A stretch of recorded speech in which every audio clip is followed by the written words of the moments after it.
I get the sense that you, in particular, need a reminder as to how brilliant you actually are. But before I get into giving you that reminder, I want to ask you a question. Do you want peace? Do you want to be at peace? An even more important question, do you even believe that you deserve peace? I believe you deserve peace. I know I deserve peace. So let's get into it. I want you to do me this one favor. I want you to put into your mind right now one of, if not the biggest, regret, shame, or guilt that you have right now in your heart. Put into your mind your biggest regret, your biggest shame, your biggest guilt. Find that for me and hold on to it for a moment. Now, what I want you to do is I want you to put into your mind what you would tell your child, your best friend, your sister, your brother, the stranger at the grocery store, if they felt that way about a situation like that.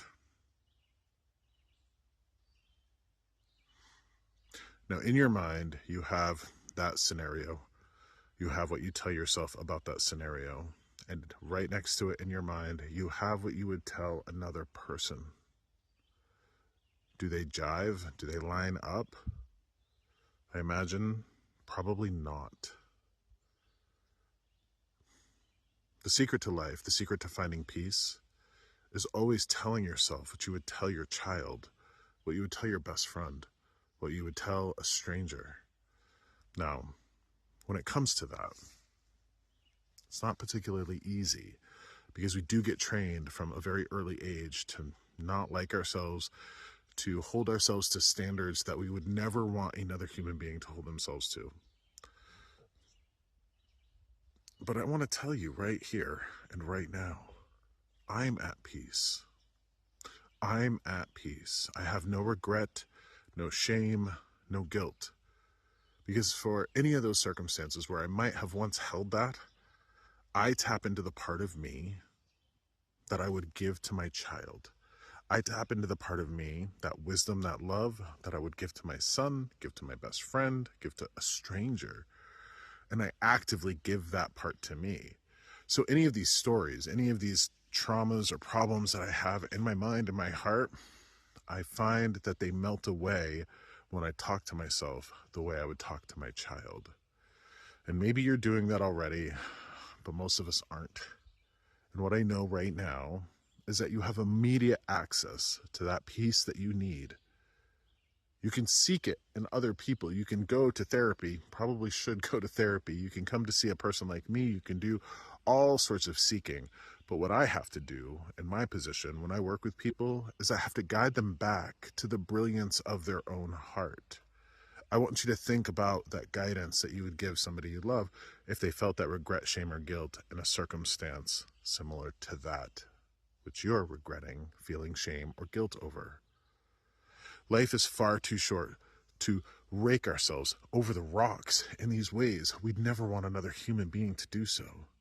And your time here is so short, it should be spent knowing love, knowing peace, knowing beauty. And if being a bitch to yourself is ever going to work, it would have worked by now. So try parenting yourself. I mean, what is adulting but successfully self-parenting? So I want you to think about all the problems that you have in your life. I want you to think about the way you talk to yourself about your body, the way you talk to yourself about your regrets. I want you to tap into what you would tell a loved one, and I want you to actively tell yourself that. Because the people who love you in this world, whether they're in spirit or whether they're alive, they deserve peace too. And one of the things that you've got to know, a lot of people don't like to hear this, is if you want your loved ones in spirit to rest in peace, you need to live in peace. Think about the people that you love in this world. When they suffer, don't you suffer?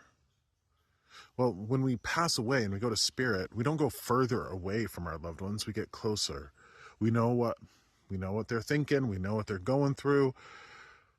I cannot tell you the amount of people that I've sat with that are incredible, stupendous, hardworking, charitable, giving, compassionate, but they don't see a lick of it and they're beating themselves up, they are their own worst enemy. It's never going to work out. I want you to figure out how to show up for yourself, be your own best friend, because that's when life gets delicious. That's when life gets delicious. And that's when we actually start thriving instead of constantly working against the guilt, shame, ridicule, all of that. Believe in yourself. Believe in yourself. Believe in your time here and find that part of you that's God or source or love or creation, whatever you want to call it. Because when you ask yourself, well, what would I tell my child? What would I tell my best friend? The answer you get comes from love. And you, my friend, are made of love. You, my friend, are made of brilliant love.